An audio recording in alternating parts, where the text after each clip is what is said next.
Tori Verbeck, make that Tori Lee, is living the newlywed life. How newlywed?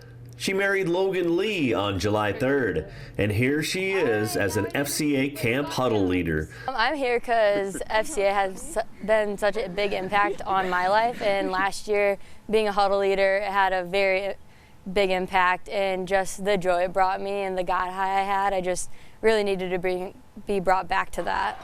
This adds to Tori's compelling life story of highs and lows and more highs and lows. The story that led her to the cross of Jesus. Her husband is a star on the Iowa Hawkeye football team. Growing up, I went to church, but I didn't have a relationship with him. And I would say towards the end of high school is when that really happened, but Logan grew up with that faith.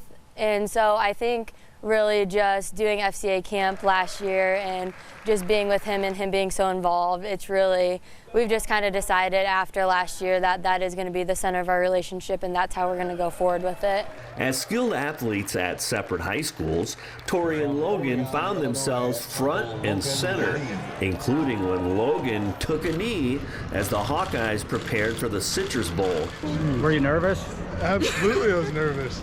Did you have any idea anything was coming? I did not. I was hopeful. I mean, it doesn't even feel real right now. It's crazy how it was broadcasted, our proposal, and just how pretty much everyone has seen it. Logan and I are just trying to use that as pulling God into that and having people turn to him and not to us.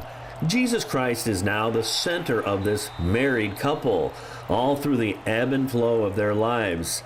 They've started their marriage ahead of the game in the communication department and being real.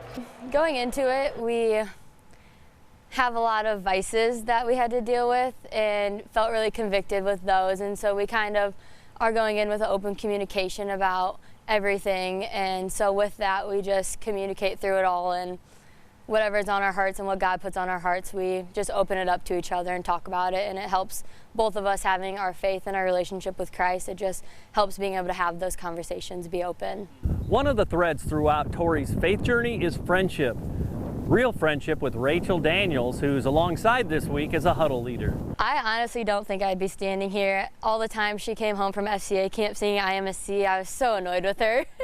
Might have been a little jealousy, but just having someone who's your best friend who can lead you to Christ is just one of the best things ever. And if you don't have that, hopefully you can be the person to do that. And so I'm getting teared up right now, wow. I can't thank Rachel enough for the friend she's been. It's extremely fulfilling.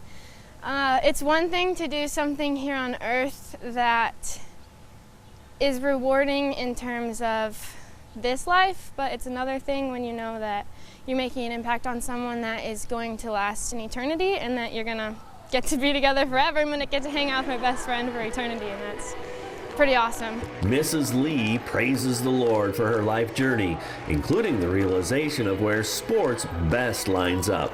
Sports aren't your identity, because that's something that young kids just fall into, especially like trying to get the starting spot and everything. Just know that your identity should be in Christ.